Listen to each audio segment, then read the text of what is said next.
Como desenvolver uma filosofia própria?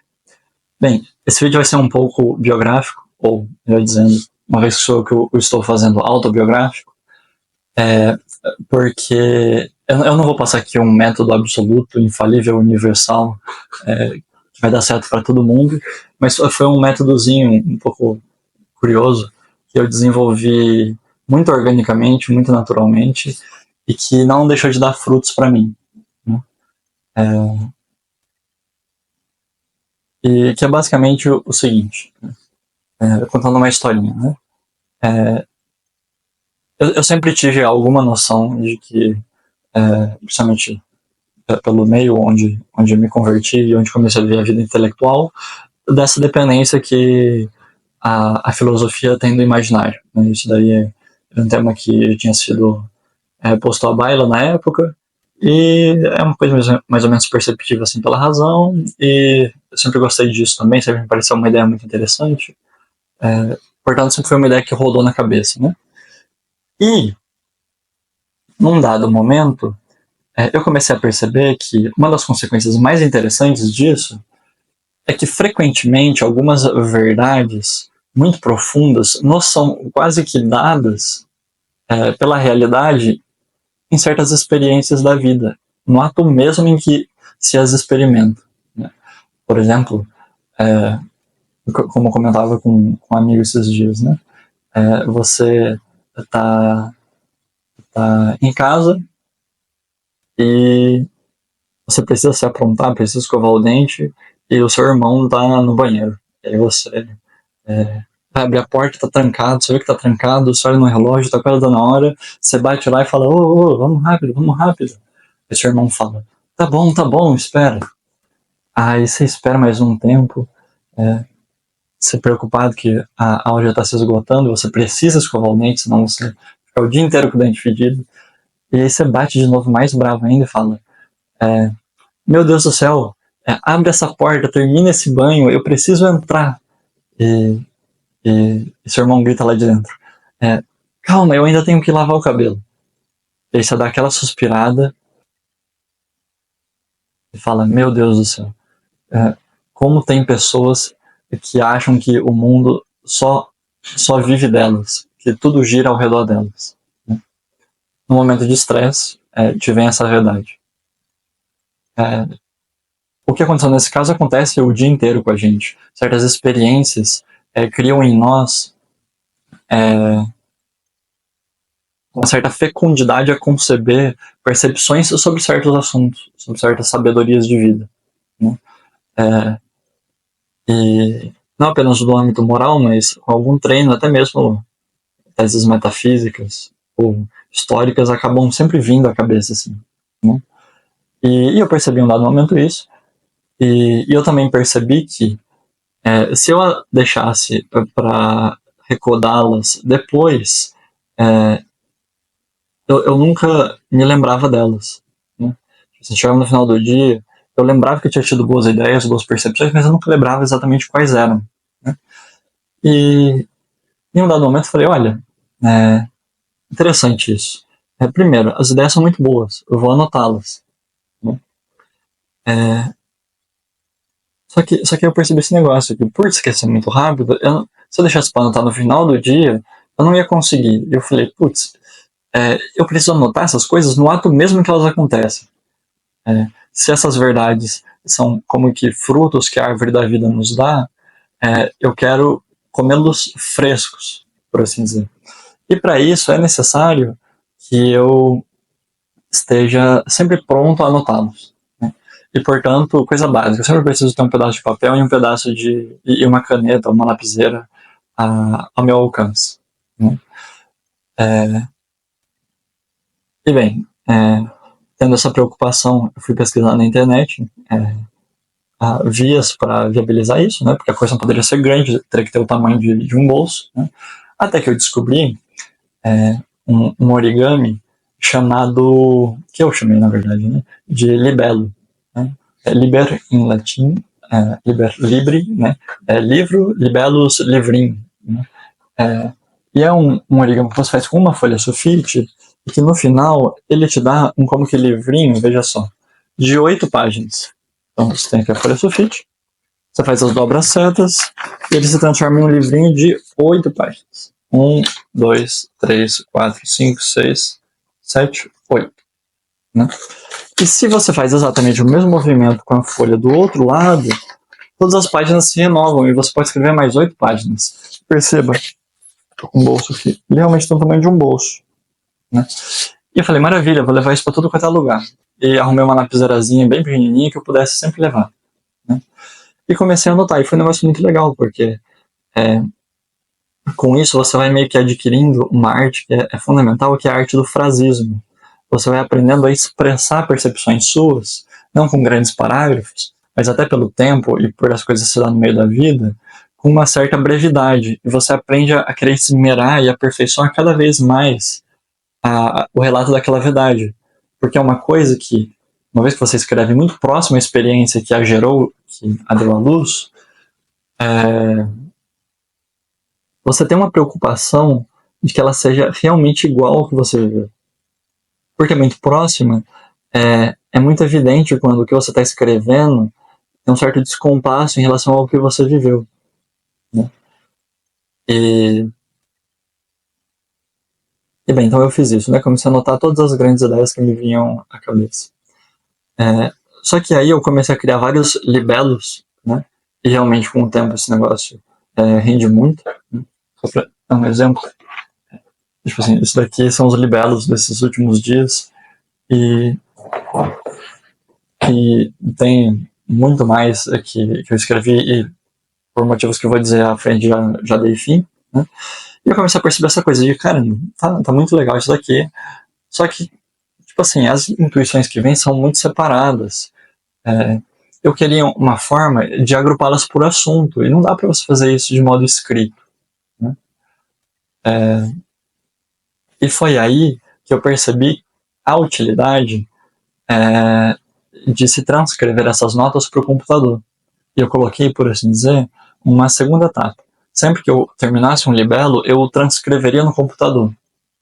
Né? Para que eu pudesse editar com mais facilidade as frases e pudesse agrupar por assuntos. Né? E exatamente esses movimentos. Eu transcrevo e agrupo por assunto. Transcrevo e agrupo por assunto. Né? Isso também foi muito legal, porque apesar das tecnologias trazerem muitas complicações, mas elas também trazem muitas facilidades, e essa é uma delas. Né? O Word no computador, ele é realmente uma espécie de papel que você pode apagar quanto você quiser, e editar como você quiser, e copiar e mover frases inteiras com uma facilidade imensa. A gente usa como se fosse uma coisa simples, mas é uma coisa pela qual a gente tem que ser muito grato. Né? E posta essa segunda etapa de transcrição no computador, eu comecei a notar outra coisa. Eu comecei a notar que na medida em que os assuntos eles cresciam, por assim dizer, tinha 5 frases que eu tive que, sei lá, eram frases sobre comportamento humano. Né? E eu colocava em comportamento humano. Só que quando chegava em comportamento humano, já tinha outras 5, outras 10, outras 15 de anotações dos dias anteriores. Né? E aos poucos, essas máximas, essas percepções iam se acumulando por assunto, formando tratados. Né? Só que eram tratados que estavam, justamente pela sua origem, muito vinculados à minha experiência pessoal. Se não pela novidade da verdade da coisa, e realmente não mais às vezes está redescobrindo a roda, né? Ao menos pela expressão. No modo de expressar as verdades que outros já tinham descoberto antes, havia um quê da minha digital e do meu modo de descobrir aquela coisa. Né?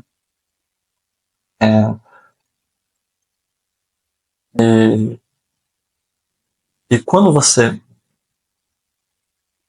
faz isso, uma das coisas que eu percebi é que você abre um arquivo no Word cheio das suas percepções sobre moral, cheio das suas percepções, sei lá, sobre teologia dos sacramentos, por exemplo, só para pegar um assunto um pouco fora da moral. E o que está ali não é apenas um registro das tuas experiências, mas também um ambiente muito fecundo para as tuas próprias reflexões, vendo-as em conjunto e tentando organizá-las, mesmo internamente, de modo que uma tenha coerência com a outra, você começa a ter sugestões enormes de amplificações daquilo, né? Só para dar um exemplo, tentar formular aqui na hora, mas você percebeu essa coisa de, caramba, parece que as pessoas acham que todo mundo gira ao redor delas e agem assim, né? Aí você coloca isso no mesmo tratado onde tinha a seguinte afirmação. Sei lá, você viu alguém fazendo uma gentileza pelo qual ela não seria absolutamente retribuída, e você afirmou. Realmente existem pessoas que agem apenas pela bondade, sem medir nenhum efeito posterior para si, delas para si, essas bondades para si. E quando você vê essas duas verdades, elas parecem contraditórias, e você pensa, tipo, caramba, mas ambas, em seus respectivos momentos, pareceram tão verdadeiras. Tipo, qual é a síntese dessas duas? E não sei, talvez disso você seja levado à percepção de que realmente existe o joio e o trigo. Existem realmente dois tipos de pessoas, né? Que não precisa ser exatamente fixo, mas que realmente tecem de modo muito contrastante o tecido do mundo e dos homens, né? E isso talvez te sugira que realmente existe também uma espécie de batalha psicológica e espiritual entre a alma dos homens bons e dos homens ruins, etc. Você tem então um terceiro movimento. Eu percebi que você tem um terceiro movimento de síntese e expansão, né, desses tratados. Então, primeiro você os coletou, depois você os agrupou e agora você os está sintetizando e ampliando, né? E que, bem, na medida em que essa coisa foi acontecendo, eu também percebi que isso se parecia muito com tratados de filosofia. Em modéstia à parte, não por serem meus, mas por terem uma origem sincera, bons tratados de filosofia, né?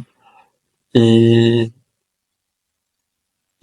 bem, apesar de qualquer uma dessas etapas poderem acontecer de outras formas, né, eu mesmo ter dado aperfeiçoamentos posteriores a cada uma delas, mas que isso era uma via muito interessante de se cultivar de modo sincero e sempre relacionado à experiência, filosofias tuas, né, que, novamente, não tem por novidade as verdades descobertas, mas pelo menos o, o vínculo delas consigo. E de fato, uma coisa interessante é que a maioria desses tratados não servem para o público em geral e não seriam interessantes de serem lidos pelas pessoas em geral, mas apenas por dois tipos de pessoas. Aquelas que têm interesses e realidades muito parecidas às tuas e você mesmo. Esses são os leitores privilegiados desses tratados, né? E, bem, uma vez que eu localizo isso, principalmente dentro da autoeducação, não tem problema que seja só esse o público. Porque, bem, primeiro que a coisa atingiu o bem máximo da autoeducação, que é fazer com que você chegasse a uma formação muito pessoal e individualizada das suas próprias questões.